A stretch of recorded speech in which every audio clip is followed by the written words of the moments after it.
Hello. Ram Ram भाई सभी को। एक बार फिर से मैं आपको RWA के यूपी पुलिस कांस्टेबल के मैथ्स का सॉल्यूशन करवाने वाला हूं, जो आज 22 तारीख को हुआ था। ठीक है। तो मैं एक एक क्वेश्चन को विद कॉन्सेप्ट बताता हुआ चलूंगा, और जहां पर जरूरत होगी वहां पर मैं आपको शॉर्ट ट्रिक भी बताऊंगा। ठीक है। तो भाई थोड़ा सा अपने बारे में बता दूं। मेरा नाम मोहित है, और ये कुछ एग्जाम्स है जिनमें मैं सिलेक्टेड हूँ, और ये कुछ एग्जाम्स ऐसे हैं जिनमें मैं मैथ्स में पूरे से पूरे नंबर ला चुका हूँ। ठीक है। तो चलिए भाई आज का सॉल्यूशन स्टार्ट करते हैं क्वेश्चन नंबर 1 से। इसमें बोल रहा कि 366 पृष्ठों वाली एक पुस्तक के पृष्ठों को क्रमांकित करने में प्रयुक्त अंकों की कुल संख्या क्या है। ठीक है। तो इस क्वेश्चन का सॉल्यूशन करवाने से पहले भाई मैं आपको इसका जो कंसेप्ट है एक बार वो क्लियर कर दूं कि इसमें कहना क्या चाह रहा। मान लो मैं आपको बोलूं कि 4 अंकों की कोई एक आप संख्या लिखो। मान लो आपने 4 अंकों की कोई एक संख्या लिख दी। ठीक है। मान लो आपने ये संख्या लिख दी, तो मैंने आपको बोला कि 4 अंकों की एक संख्या। तो मेरा कहने का मतलब है, ये अगर मैं इस पूरी को कंबाइन देखूं 4326 को, तो ये कहने में तो है एक संख्या। ठीक है। एक पूरी संख्या, लेकिन अंकों की कितने की है? अंकों की है 4 की, मतलब 1 2 3 4। ठीक है। तो कहने का मतलब है जो कंबाइन पूरा नंबर होता है उसको तो बोलते हैं संख्या, और इंग्लिश में बोलते हैं नंबर। ठीक है। अगर मैं एक एक की इंडिविजुअल बात करूं तो उसको बोलते हैं अंक या डिजिट। मान लो अगर मैं एक और संख्या लिख दूं, 351 मान लो मैंने लिख दिया, तो ये वैसे तो है ये पूरी एक संख्या, लेकिन अगर इसमें मैं अंकों की बात करूं तो अंकों का इसमें 3 का यूज हुआ, 1 2 3। ठीक है। तो ऐसे ही इस क्वेश्चन में बोला कि अगर हमारे पास एक बुक है और उस पे 1 से लेकर 366 तक उसमें पेज है, तो उसमें अंकों का कितनी बार यूज हुआ।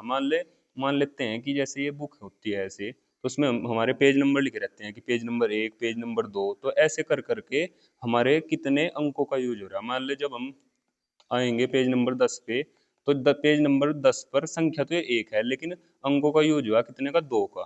ठीक है। ऐसे ही जब 11 पे आएंगे तो 2 का। ऐसे ही जब ये बुक आगे बढ़ती चल जाओगी तो पेज नंबर जब 100 होगा तो 100 पे हमारे 3 अंकों का यूज होगा। ठीक है। तो हमें वही बताना कि एक से लेकर अगर 366 तक के पेज हो तो कितने अंकों का यूज होगा। ठीक है। तो चलिए अब इसी कंसेप्ट से इस क्वेश्चन को सोल्व करते हैं। देखिए, सबसे पहले पुस्तक की जो पेजों की संख्या होगी वो 1 से स्टार्ट होगी। तो 1 से 9 तक जब मैं उसके पेज नंबर लिखूंगा तो कितने अंकों का यूज होगा? 1 से 9 तक 9 का यूज होगा। ठीक है। लेकिन जैसे ही 10 आ जाएगा तो 10 के बाद दो दो अंकों का यूज स्टार्ट हो जाएगा होना। ठीक है। तो 10 से लेकर 99 तक, क्योंकि उसके बाद 100 आ जाएगा, 100 के बाद फिर से 3 डिजिट मतलब 3 अंक हो जाएंगे। तो मैं देखूंगा कि 10 से लेकर 99 तक कितने अंक होंगे, कितने मतलब हमारी संख्या होगी, वो होगी हमारी 90। ठीक है।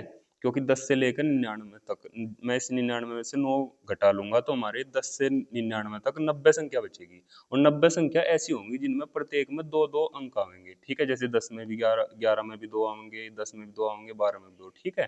तो ये हो जाएंगे हमारे 180। ठीक है। और उसके बाद क्या होगा?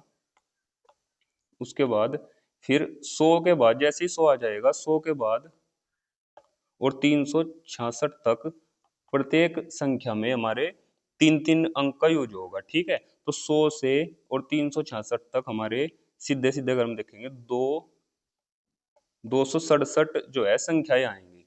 ठीक है। सीधा सीधा 366 में से 99 घटा के अगर हम देखेंगे तो हमारा आंसर यही आएगा। तो यहाँ क्या होगा? 267 में जो है, यहाँ 267 जो संख्या होगी उनमें 3 3 अंकों का यूज हुआ होगा, तो इसमें मैं 3 से गुना कर दूंगा। ठीक है। तो 7 21, 36 18 और 2 20, और 3 दूनी 6 और 2 8। ठीक है। तो 801 अंक ये होंगे। तो 801 अंक ये, और 180 अंक ये, और 9 ये। ठीक है। तो जब मैं टोटल का जोड़ करूंगा तो 9 और 1 10, हासिल का 1 8, और 1 हासिल का 9। ठीक है। और 8 और 1 9। ठीक है। तो टोटल 990 जो है हमारे अंकों का यूज होगा 1 से लेके 366 तक के पृष्ठों वाली बुक में। ठीक है। तो ये था भाई इस क्वेश्चन का पूरा कंसेप्ट। ठीक है। ये मैंने आपको समझाने के लिए इतना बड़ा किया, वैसे आप इसको बहुत जल्दी आसानी से मतलब छोटा भी कर सकते हो। नॉर्मल आप लिखोगे 1 से 9 तक कितने का? 9 अंकों का यूज। और भाई 10 से 99 तक कितने का हो जाएगा? 90 संख्या होगी, टोटल गुणा 2। ठीक है। और जैसे ये बात आएगी 100 से 366 तक की, तो आप क्या काम करो, सीधा इसमें से 100 घटा दियो, कितना आ जाएगा? 266, और एक एक्स्ट्रा जोड़ दियो, क्योंकि 100 की गिनती हमने इसमें नहीं करी थी जब 100 घटाया था। ठीक है। तो सीधा 267 गुणा 3 हो जाएगा, और जो ओवरऑल जोड़ का आंसर होगा वो सीधा आंसर आ जाएगा इसका। ठीक है, तो चलिए नेक्स्ट क्वेश्चन करते हैं भाई।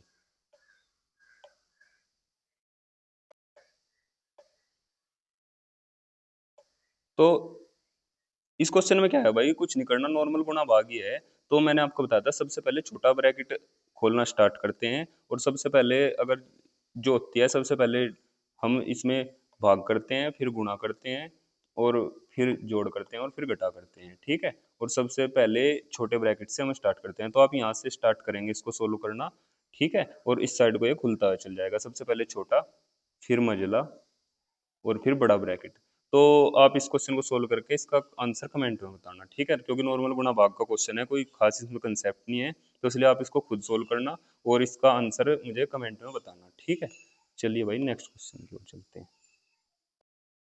इसमें बोला कि एक चुनाव में दो उम्मीदवार थे। ठीक है, 75% मतदाताओं ने मत नहीं डाले, अपने मत डाले मतलब। ठीक है, जिसमें से 2% मत अवैध पाए गए। एक उम्मीदवार को इतने वोट मिलते हैं, तो कुल वैध वोटों का, जो कुल वैध वोटों का 75% है, तो निम्नांकित नामांकित मतदाताओं की कुल संख्या ज्ञात कीजिए। ठीक है, तो हम इस टाइप का अगर कोई भी क्वेश्चन आ जाए तो सीधा एक्स मान के भी कर सकते हैं। हम मान लेंगे कि टोटल जो थे उसमें नामांकित वो एक्स थे। ठीक है, तो हम फिर इस क्वेश्चन में क्या करेंगे, शुरुआत से स्टार्ट करेंगे।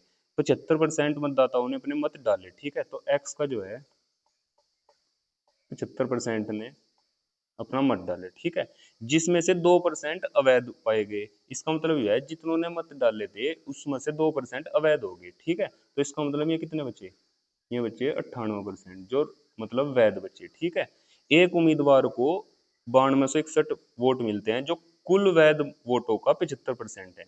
मतलब अगर इस इन टोटल वैध मतों का मैं 75% निकाल दूं, ठीक है, तो वो संख्या आ जाएगी जो एक उम्मीदवार को मिले।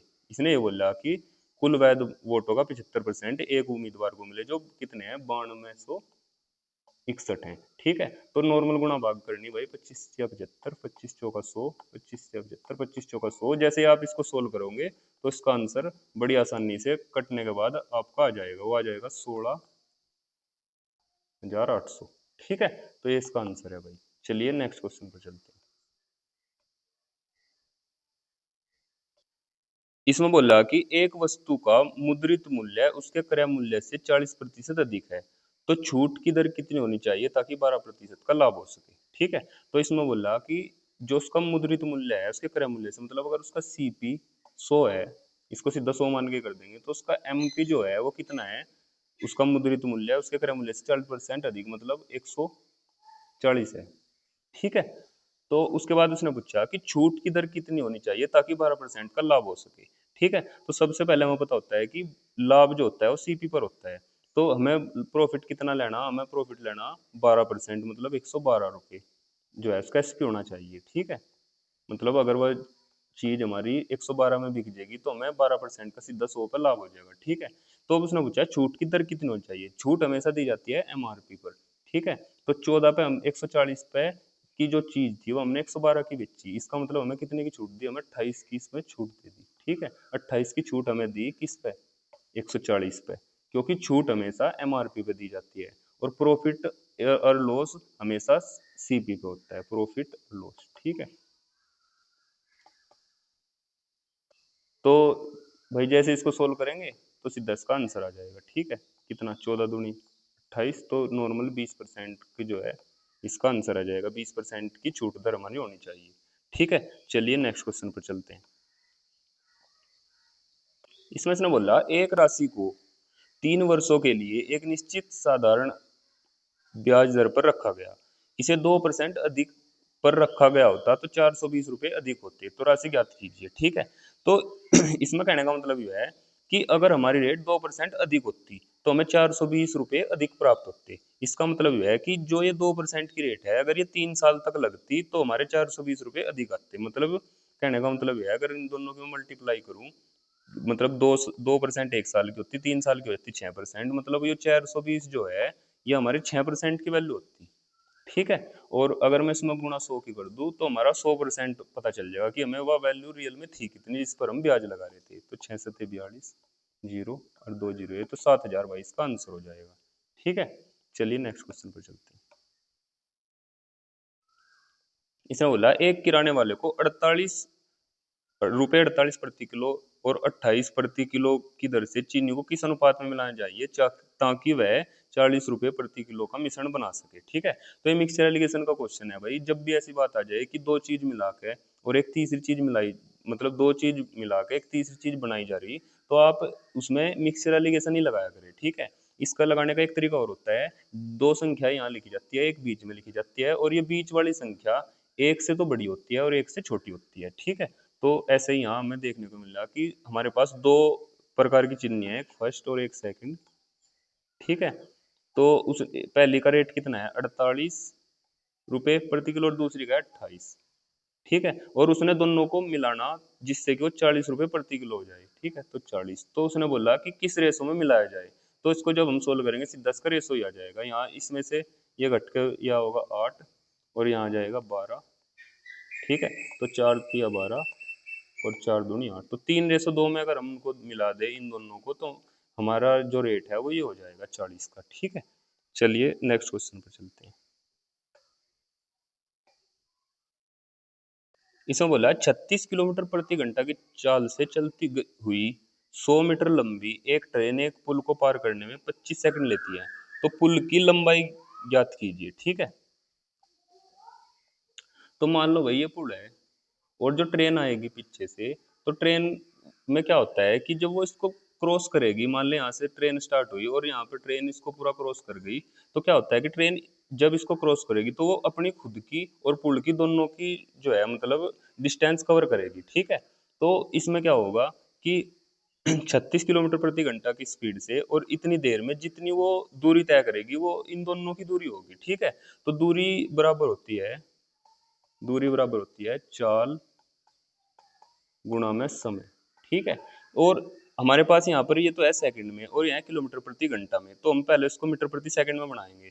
ठीक है, तो 36 को जब मैं मीटर प्रति सेकंड में बदलूंगा, एक चीज ध्यान रखनी, हम किलोमीटर से मीटर में जा रहे हैं, तो जब भी बड़े से हम छोटे में जाएंगे तो हम क्या करेंगे 5/18 से गुणा कर देंगे। ठीक है, मतलब अगर बड़े से छोटे में जाना तो छोटा ऊपर रहेगा। ठीक है, अगर मीटर से किलोमीटर प्रति घंटा में जाना तो 18/5 से गुणा करेंगे। अगर मतलब छोटे से बड़े में जाना तो बड़ा ऊपर रहेगा। ठीक है, और बड़े से छोटे में जाना तो छोटा ऊपर रहेगा। ठीक है, तो 18 दूनी 36 और 5 दूनी 10, मतलब 10 मीटर प्रति सेकंड की उसकी स्पीड आ गई, और टाइम कितना था, टाइम था 25 का। ठीक है, 25 का, तो टोटल उसने ट्रेन ने 250 मीटर की जो है दूरी तय की। 250 में से 100 मीटर लंबी तो खुद उस ट्रेन की थी। ठीक है, 100 मीटर तो वो उसकी थी, अगर मैं 100 को घटा दूं तो इसका मतलब 150 जो है 150 मीटर का उसने पुल क्रॉस करा। ठीक है, तो ये था इसका आंसर। चलिए भाई नेक्स्ट क्वेश्चन पर चलते हैं। इसमें बोला एक्स वाई एक कार्य को क्रमशः 12 और 18 दिनों में पूरा कर सकते हैं। उन्होंने एक साथ कार्य करना शुरू किया, लेकिन 4 दिनों बाद वाई को कार्य छोड़ना पड़ा। एक्स ने अकेले शेष कार्य पूरा किया, तो पूरा कार्य कितने दिनों में हुआ। ठीक है, तो भाई दो जने हैं एक्स और वाई। ठीक है, एक तो करता है 12 में और एक करता है 18 में, दोनों का एलसीएम आ जाएगा 36, और 12 तिया 36 और 18 दूनी 36। ठीक है, तो उन्हें क्या करा, एक साथ कार्य शुरू किया और 4 दिनों के बाद वाई ने छोड़ना पड़ा। ठीक है, तो 4 दिनों तक इसका मतलब है दोनों ने एक साथ कार्य किया। ठीक है, तो दोनों एक दिन में मिलकर कितना कर देंगे 5, और 4 दिन में कितना कर दिया होगा ना दोनों ने 20। ठीक है, तो 20 काम हमारा हो गया, बच गया कितना इसमें से अगर मैं 20 माइनस कर दूं तो बच गया कितना 16। अब 16 काम एक्स ने शेष कार्य को अकेले ने पूरा करा, तो एक्स एक दिन में कितना कर रहा है 3, तो 16 करने में कितना लगेगा 16/3। ठीक है, तो उसने पूछा तो पूरा कार्य कितने दिनों में पूरा होगा, तो एक तो दिन हमारे यहाँ आ गए और 4 दिन इन्होंने पहले भी कर लिया था, अगर मैं इसमें 4 जोड़ दूं तो टोटल डेज हमारे आ जाएंगे, तो 4 तिया 12, 12 इसमें जुड़ जाएगा, तो ये आ जाएगा 28/3 डेज में इसका हमारा आंसर आ जाएगा। यही इस टाइप का इसमें ऑप्शन दे रखा था। ठीक है, ऑप्शन के हिसाब से ही इसका आंसर ये आ जाएगा। तो चलिए नेक्स्ट क्वेश्चन पर चलते हैं। चलिए, इसमें बोला ए बी सी एक समबाहु त्रिभुज है जिसकी भुजा 4 सेंटीमीटर है। यदि भुजाओं ए बी बी सी और सी ए के मध्य बिंदु पी क्यू और आर है, तो पी क्यू आर त्रिकोण का क्षेत्रफल क्या होगा। ठीक है, तो इस क्वेश्चन को करवाने से पहले भाई आपका मैं इसका कंसेप्ट क्लियर कर दूं। इसका कंसेप्ट क्या है, मान लो आपके पास कोई ट्रायंगल है। ठीक है। ये मान लो एक समबाहु त्रिभुज है। समबाहु त्रिभुज का मतलब होती है जिसकी सभी भुजाएं समान हो, मतलब अगर ये 4 है तो ये भी 4 होगी और ये भी 4 होगी, ठीक है।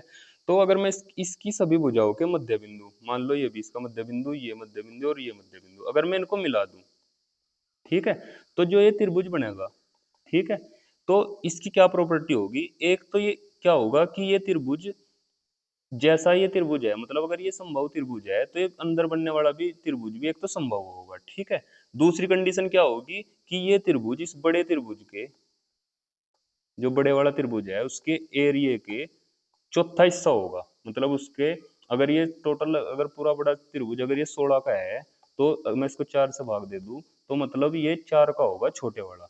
कहने का मतलब ये है कि ये आकृति जैसे ही मैं इसको ऐसे मिलाऊंगा ये 4 भागों में बट जाएगी, ठीक है।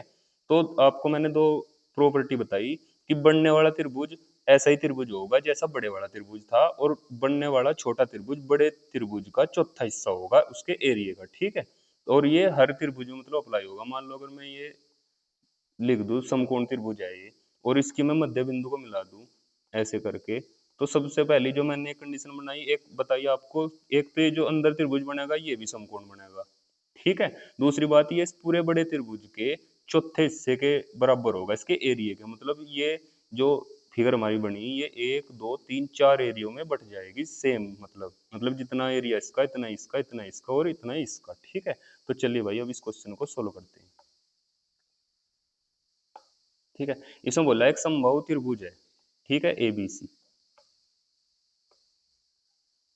तो मैंने लिख दिया ए बी सी, ठीक है। जिसकी भुजाएं 4 सेंटीमीटर की है, मतलब ये भी 4 है, ये भी 4 है और ये भी 4 है, ठीक है। ए बी बी सी और सी ए के मध्य बिंदु, ए बी का है पी, बी सी का है क्यू और इसका है आर, ठीक है। मध्य बिंदु आर है, तो पी क्यू आर त्रिकोण का क्षेत्रफल क्या होगा, पी क्यू और आर का बताना, ठीक है। तो मैंने आपको बताया जितना इस टोटल का पूरे बड़े का होगा, अगर उसका मैं चौथा हिस्सा कर दूंगा तो वो 20 का बीच वाले का आ जाएगा, ठीक है।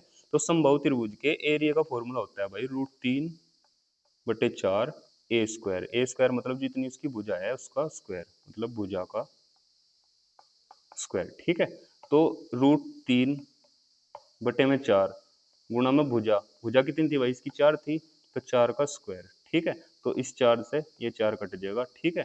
और इज इक्वल टू √3 इंटू में 4 जो है बड़े वाले का आ जाएगा इसका पूरे का। लेकिन हमें पता करना है इसके अंदर, वो मैंने आपको बताया कि जो पूरा बड़ा होता है त्रिभुज उसका चौथा हिस्सा होता है जो इसके मध्य बिंदुओं को मिलाने से बनता है, ठीक है। तो जैसे मैं इसको 4 से भाग दूंगा तो इसका आंसर आ जाएगा √3, ठीक है भाई।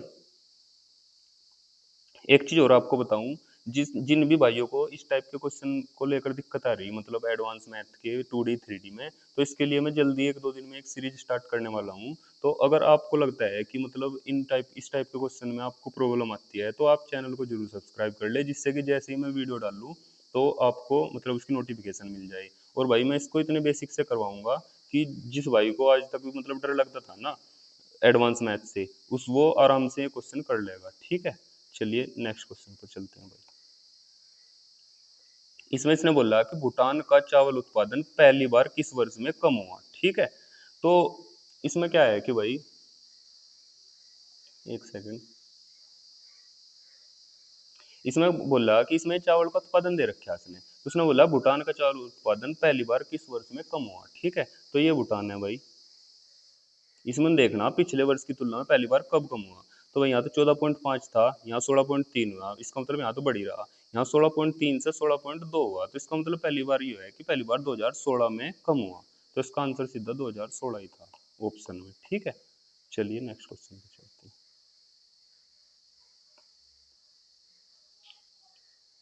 इसमें बोला कि ए बी सी का औसत वजन 60 किलोग्राम है, ठीक है। तो ए प्लस बी प्लस सी, अगर मैं इनका टोटल जोड़ देखूँ तो 60 गुणा 3 मतलब 180 आ जाएगा, ठीक है।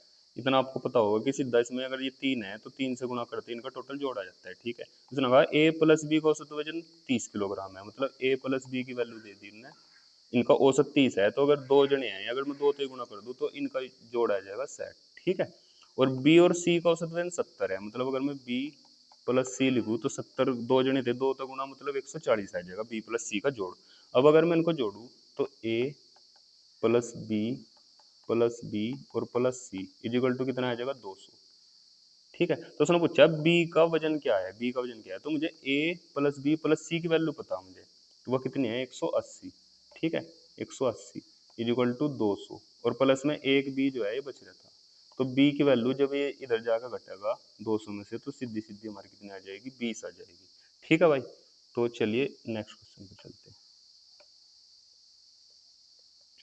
इस क्वेश्चन में भी कुछ मतलब खास नहीं है, नॉर्मल गुणा भाग ही है। तो चलिए मैं आपको करके दिखाता हूँ कि 24.2 का 12%, 24.2 का 12%।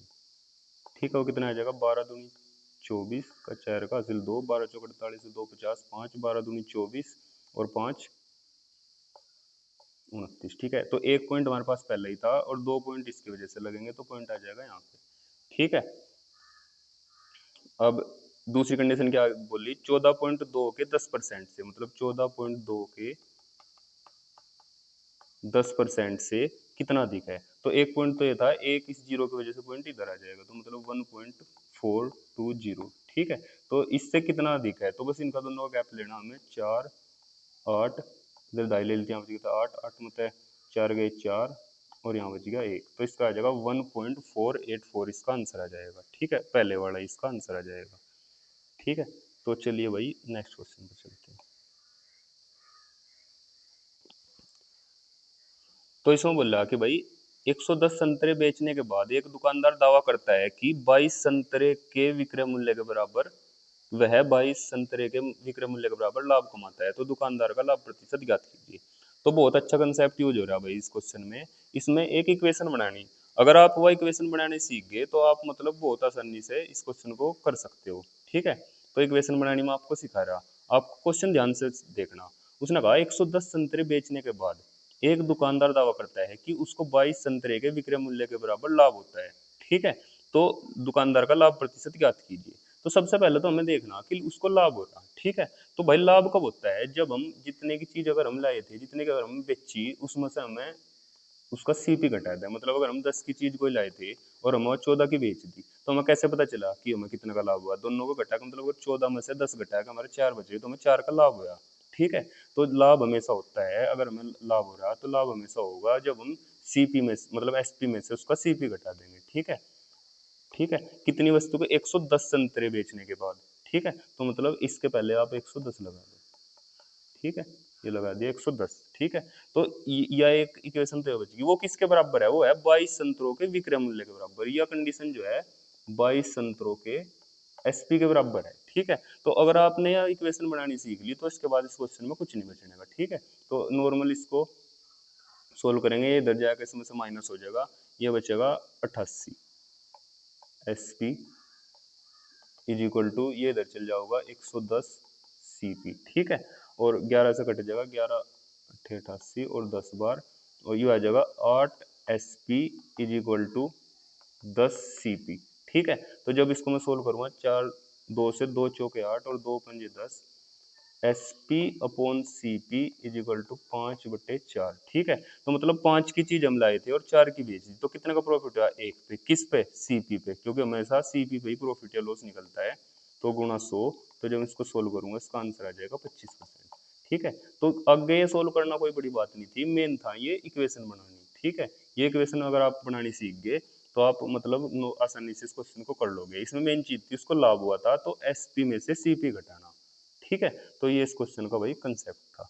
चलिए नेक्स्ट क्वेश्चन पर चलते हैं। इसमें बोला कि इस क्वेश्चन में बोला 0.7 0.35 और 1.05 का एलसीएम ज्ञात करना। ठीक है, तो अगर कभी भी ऐसी संख्या आ जाए तो सबसे पहले तो हमें जितने पॉइंट के बाद डिजिट है उतने सेम करनी है। ठीक है, तो इसको मैं लिख दूंगा 0.70, इसको लिख दूंगा 0.35 और इसको लिख दूंगा 1.05। ठीक है, तो यहाँ से जब मैं दशमलव से हटाऊंगा तो यहाँ आ जाएगा 100, यहाँ भी आ जाएगा 100 और यहाँ भी आ जाएगा 100। ठीक है, तो अगर हमें फ्रैक्शन का एलसीएम निकालना हो तो ऊपर तो रहेगा एलसीएम, नीचे रहेगा एचसीएफ। ठीक है, अगर हमें इसका एचसीएफ निकालना होता तो ऊपर रहेगा एचसीएफ, नीचे रहेगा एलसीएम, मतलब जो निकालना वो ऊपर रहेगा। ठीक है, तो एलसीएम ऊपर वालों का लेंगे एलसीएम, तो इनका एलसीएम आ जाएगा, ये पॉइंट हटाने के बाद इसका आ जाएगा 210। ठीक है, तो ऊपरली वाली संख्याओं का एलसीएम, ठीक है, और निचली वालों का एचसीएफ वो कितना आ जाएगा 100। तो जब मैं इसको सोल्व करूंगा तो इसका आंसर आ जाएगा 2.1। ठीक है, तो ये था भाई इस क्वेश्चन का कॉन्सेप्ट। चलिए नेक्स्ट क्वेश्चन पर चलते हैं। Question number 15। ठीक है, तो इसमें बोल रहा है कि तीन संख्याओं का अनुपात इतना है और उनका योगफल इतना है, तो तीनों संख्याओं में से दूसरी संख्या ज्ञात करो। ठीक है, तो भाई तीन संख्याओं का अनुपात हमारे पास था इतना, अगर मैं इनको जोड़ दूंगा तो इनका जोड़ आ जाएगा 75। ठीक है, लेकिन वो मेरे हिसाब से है 75, लेकिन वो रियल में कितना दे रखा, वो दे रखा है 2700। ठीक है, तो यहाँ से हमारी जब इससे इसको भाग देंगे तो 1 यूनिट की हमारी वैल्यू आ जाएगी। वो जितनी भी आओगी उसकी मल्टीप्लाई, उन्होंने पूछा दूसरी संख्या, तो उसमें हम 25 में उसकी मल्टीप्लाई कर देंगे। ठीक है, और वही हमारा आंसर होगा। तो इसका आंसर भी आप खुद करके कमेंट में जरूर बताना। ठीक है, क्योंकि इसमें अगर नॉर्मल गुणा भागी है वो आप आसानी से कर सकते हो।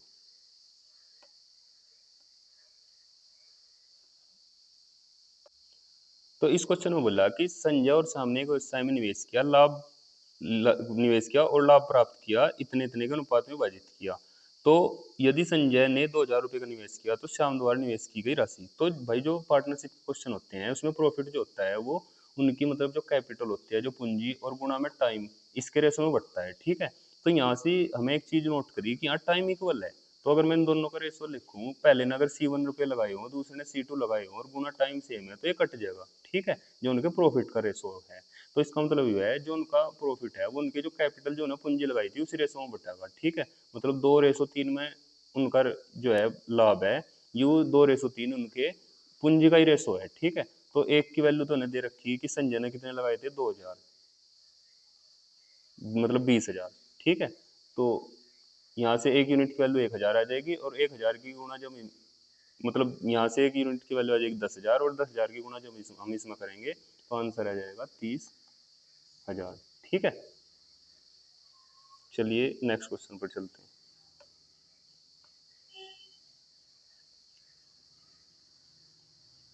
एक सेकंड, 16,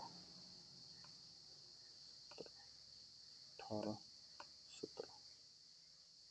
इस क्वेश्चन का कंसेप्ट मैं पहले भी समझा चुका हूँ कि इसमें बोला कि गणित में 28 छात्रों का औसत अंक 5 था, 8 छात्रों ने स्कूल छोड़ दिया तो यह औसत 0.5 बढ़ गया, तो स्कूल छोड़ने वाले छात्रों द्वारा प्राप्त औसत अंक क्या था। ठीक है, तो 28 जो छात्र थे भाई, उनका जो एवरेज था वो था 5।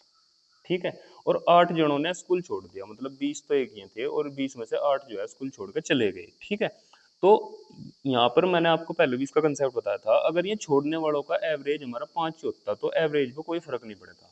ठीक है, लेकिन इनके छोड़ने की वजह से स्कूल का जो है एवरेज वो 0.5 बढ़ गया। इसका मतलब ये है जब ये छोड़ कर गए तो कहीं ना कहीं इनका एवरेज 5 करने के लिए इन 20 ने इनका 0.5 दे रखा था। ठीक है, और इनके छोड़ने की वजह से वापस इनका इन पे चला गया, जिससे कि एवरेज हमारा जो है इंक्रीज हो गया। ठीक है, तो 0.5 अगर इस 20 ने इनका 0.5 दे रखा था सबने, तो टोटल कितना दे रखा था, तो 20 की और 5 की जब हम गुणा करेंगे तो 20×5 = 100।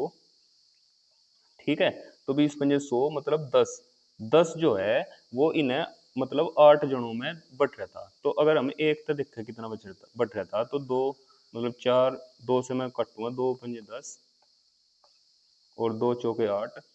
ठीक है, और तो 4 से जब मैं सोल्व करूंगा, 4×4 एक बच जाएगा, 4×2 = 8 और 4×5 = 20, मतलब इतना जो है एक्स्ट्रा वो इन 20 ने इनसे दे रखा था 1.25।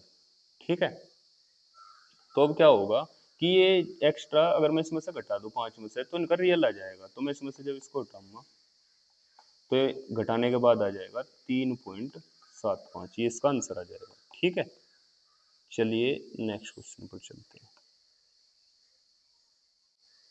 इस क्वेश्चन में बोला कि एक दुकानदार अपनी वस्तु को 10% हानि पर बेचने का दावा करता है, लेकिन वह ग्राहक को 20% कम वजन तोलता है, तो उसका वास्तविक लाभ ज्ञात करो। ठीक है, तो उस इसमें क्या बोला है कि 10% हानि पर बेचने का दावा करता है। उसने कहा कि भाई अगर मैं कोई चीज 100 की लिया था तो मैं उसने 90 में बेच दूंगा। ठीक है, लेकिन वह ग्राहक को 20% कम वजन तोलता है, तो क्या करे, एक सेकंड, वो क्या करता है कि ग्राहक को 20% कम वजन तोलता है, मतलब वो क्या करता है कि अगर वो कहे तो कि भाई मैं 100 ग्राम दूंगा, लेकिन वो ग्राहक को देगा 80 ग्राम। ठीक है, ठीक है, तो मैं अगर एक चीज मान लूं कि मेरे पास 1 ग्राम, मतलब जो 1 ग्राम चीज थी वो 1 रुपए की थी, मतलब अगर वो 100 की चीज लाता तो 100 ग्राम ही थी। ठीक है, तो यहाँ पर क्या कंडीशन होगी, मान लो क्या करा उसने कि उसके पास जो 100 ग्राम थी, मान लो 100 रुपए की थी। ठीक है, तो इसमें क्या करा उसने, जो 80 ग्राम उसने दी, मतलब जो 80 ग्राम उसने बेची, 80 ग्राम वो कितने की लिया होगा, वो 80 रुपए की लिया होगा। ठीक है, लेकिन उसने 80 ग्राम बेच दी कितने की, 90 रुपए की बेच दी। ठीक है, क्योंकि उसने कहा था कि भाई मैं लॉस पे बेच रहा, और जिसमें कि उसने थोड़ा वजन का कम यूज करा, तो उसकी 80 ग्राम जो है वह 90 रुपए की बिक गई। ठीक है, लिया था वो इतने की और बिक गई इतने की। ठीक है, तो सीधा सीधा उसने 10 का प्रॉफिट हो गया, कितने पे, 80 पे, और गुणा में 100। ठीक है, तो 12.5 इसका आंसर आ जाएगा, इतने का जो है इसका प्रॉफिट हुआ। ठीक है, चलिए नेक्स्ट क्वेश्चन पर चलते हैं। इसमें बोला कि 2 वर्षों में 4% वार्षिक चक्रवृद्धि ब्याज की दर से 1350 रुपये हो जाती है एक राशि, तो मूल राशि कितनी थी। तो इस टाइप के क्वेश्चन हम पहले भी किए हैं कि 4% जो है इसकी फ्रैक्शन हम लिखेंगे तो आ जाएगी 1/25। ठीक है, तो इसका मतलब ये था कि यहाँ होता है, ये तो होता है मतलब मूलधन इधर, और इधर होता है मिश्र धन। ठीक है, मतलब इधर प्रिंसिपल होता है और इधर होता है अमाउंट। तो इसको हम किस टाइप से सोल्व करते हैं कि अगर ये 25 थी तो ये 26 हो जाएगी। ठीक है, अगर 2 साल की बात होती है तो एक बार फिर से ऐसे लिख देते हैं। ठीक है, तो जो इसकी गुणा मैं करूंगा, ये आ जाएगा 25 गुणा में 25, सीधा मैं लिख दूँ इसको 625,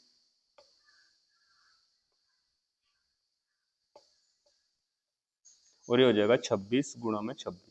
ठीक है, तो इस चीज की वैल्यू हमें दे रखी है, इस चीज की वैल्यू हमें दे रखी है 13,520। ठीक है, तो अगर मैं इसको इससे भाग दूंगा 26 गुणा 26 से, और जो भी हमारा इसको सोल्व करने के बाद आएगा, इसका हमारा सोल्व करने के बाद लगभग आ जाएगा हमारा, इसको जब मैं काटूंगा तो 20 के लगभग इसका आ जाएगा, मतलब 20 से ही कट जाएगा पूरा पूरा।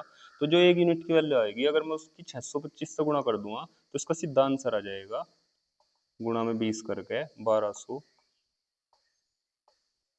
ठीक है, 12,500 इसका आंसर आ जाएगा, ये वाला पहले वाला 19 का। ठीक है, चलिए भाई नेक्स्ट क्वेश्चन पर चलते हैं।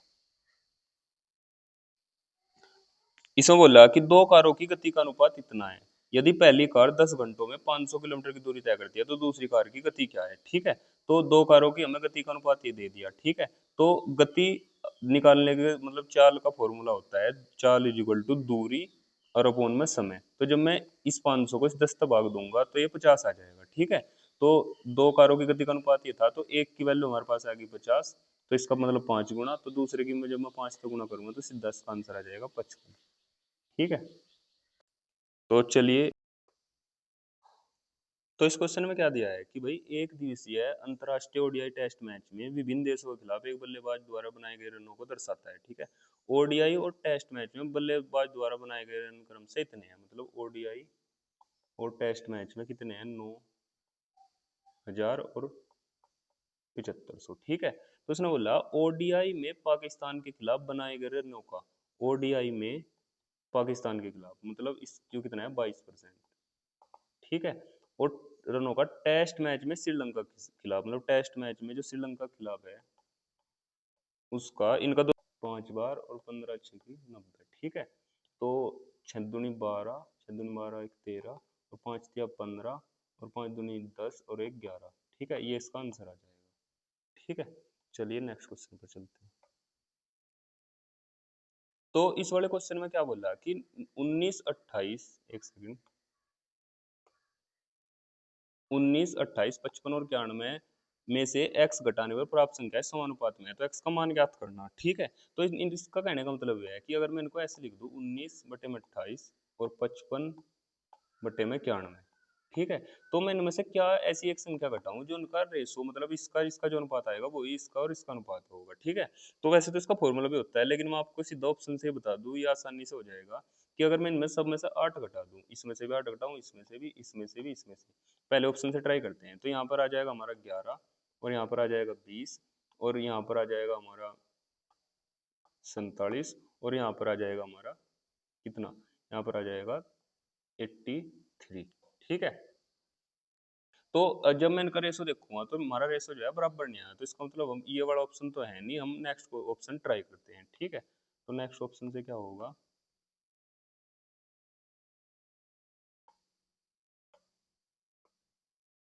कितना था 28। ठीक है, तो अगर मैं इसमें से 7 घटा दूं और यहाँ पर तो बचेगा 12, और यहाँ पर बच जाएगा 21, और यहाँ पर आ जाएगा हमारा 48, और यहाँ पर आ जाएगा 84। ठीक है, तो 3 चौके 12, 3 सते 21, और 12 चौके 48, और 12 सते 84। तो ये जो हमारे रेशो हैं ये बराबर आ गए, इसका मतलब इसका आंसर 7 सही था। ठीक है, चलिए नेक्स्ट क्वेश्चन पर चलते हैं। Question number 23। मनन ने एक व्यवसाय मनन ने एक व्यवसाय इतने रुपए के निवेश के साथ कुछ महीनों मतलब स्टार्ट किया। कुछ महीनों के बाद विवेक इतने रुपए के साथ उसके साथ जुड़ गया। वर्ष के अंत में कुल लाभ इतने इतने का था, तो अनुपात में विभाजित किया गया। तो विवेक कितने महीने बाद व्यवसाय में जुड़ा। ठीक है, तो भाई प्रॉफिट होता है हमारा, अगर कोई कभी भी पार्टनरशिप का क्वेश्चन हो, तो जो कैपिटल और इनटू टाइम का रेशो होता है, मान लो पहले मतलब जो फर्स्ट पर्सन था उसने कैपिटल लगाया और जितने टाइम तक लगाया और जितना सेकंड था पर्सन, तो उस जो ये रेशो होता है इसमें हमारा जो है प्रॉफिट बढ़ता है। ठीक है, तो एक तो था मनन, ठीक है, और दूसरा था विवेक। ठीक है, उसने लगाए 76,000 और इसने लगाए 57। तो अगर मैं बात करूं मनन ने तो स्टार्टिंग से लास्ट तक रहा, तो मतलब अगर मैं 1 साल की बात करूं तो ये तो पूरे 12 महीने तक रहा। ठीक है, और कुछ महीनों बाद विवेक आया था, मान लो एक्स महीने के बाद आया था। जब हम इसको सोल्व करेंगे 3 जीरो से 3 जीरो कट जाएगी। अगर मैं इन दोनों का रेशो देखूं, वो आ जाएगा 76 गुणा में 12 और अपोन में 57 गुणा में x। ठीक है, तो इनका रेशो जो आएगा उसी रेशो में इनका प्रॉफिट बटा होगा। तो इनका कुल लाभ उनके बीच क्या बोल रखा है, वो बोल रखा है 2:1 में। ठीक है, तो अगर मैं इसको सोल्व करूं, 19 से 57, 19 चौके 76। ठीक है, और वही क्या आ जाएगा,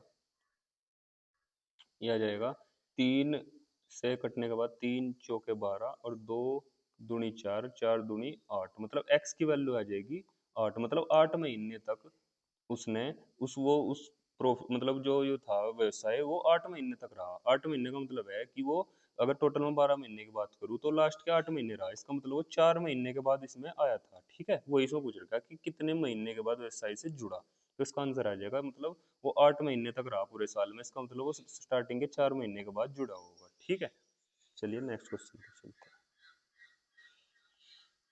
इसमें बोल रहा है कि दो संख्याओं का एचसीएफ इतना, उनका एलसीएम इतना, एक संख्या इतनी तो दूसरी संख्या कितनी। ठीक है, तो इसका फॉर्मूला होता है फर्स्ट संख्या गुणा सेकंड संख्या इज इक्वल टू एचसीएफ गुणा एलसीएम। ठीक है, तो एक संख्या ने दे रखी 77 इज इक्वल टू दूसरी संख्या में पता करनी, एचसीएफ दे रखा 11, एलसीएम दे रखा 609। तो 11 से 7 बार कट जाएगा और 7 से कट जाएगा 7 56, 4 और 7 49, मतलब सेकंड जो संख्या आ जाएगी वो हमारी आ जाएगी 87। ठीक है, चलिए नेक्स्ट क्वेश्चन पर चलते हैं। इसमें क्या बोल रहा है कि एक पानी की टंकी को 36 मिनट में भर सकता है, दूसरा पाइप 48 मिनट में भर सकता है, तीसरा पाइप 18 मिनट में खाली कर सकता है। पहले दो पाइप को शुरू में 16 मिनट के लिए खुला रखा जाता है, फिर तीसरा पाइप भी खोल दिया जाता है। टंकी खाली करने में कितना समय लगेगा। ठीक है, तो भाई 3 पाइप है, ए बी और सी, ये दोनों भरने वाले हैं और ये है निकलने वाला। ठीक है, पहला तो भरा है 36 मिनट में, दूसरा 48 मिनट में, ठीक है, और तीसरा 18 मिनट में इन्हें खाली कर सकता है। ठीक है, तो इनका एलसीएम आ जाएगा 144। ठीक है, तो 36 से कट जाएगा 4 बार, ठीक है, 48 से कट जाएगा 3 बार और 18 से कट जाएगा 8 बार। ठीक है, जो है ये है निकालने वाला, ये निकालने वाला है। ठीक है, तो इसने बोला कि दो पाइपों को शुरू में 16 मिनट के लिए खुला रखा जाता है। ठीक है, तो जो ये दो थे, ठीक है, चार दो जो थे दोनों मिलकर 1 मिनट में 7 भर देते होंगे, तो 16 मिनट में कितना भर देंगे, 112। ठीक है, और उसके बाद तीसरा पाइप भी खोल दिया। अब तीसरा पाइप खुलने के बाद कंडीशन क्या होगी, ये तो भरेंगे 7 और ये निकाल लेगा 8, मतलब हर मिनट में 7, जैसे ये 7 भरेगा ये 8 निकाल देगा, मतलब ओवरऑल क्या रहेगा, हर मिनट में हमारा 1 निकलता रहेगा। तो उसने कहा कि तीसरा पाइप भी खोल दिया जाए तो टंकी को खाली करने में कितना समय लगेगा? तो हर मिनट में मतलब 1 लीटर निकल रहा, तो जब 12 निकालना हमें 112, तो टोटल 112 मिनट हमें लग जाएगी। ठीक है, तो ये था भाई आज का सोल्यूशन। आपको कैसा लगा आप एक बार मतलब कमेंट करके जरूर बताइए। जो जो कंसेप्ट मैंने बीच बीच में समझाया वो आपके क्लियर है मतलब, और कोई भी डाउट हो तो कमेंट करके जरूर बताइए। ठीक है, तो धन्यवाद सभी को, और एक बार फिर से राम राम जी।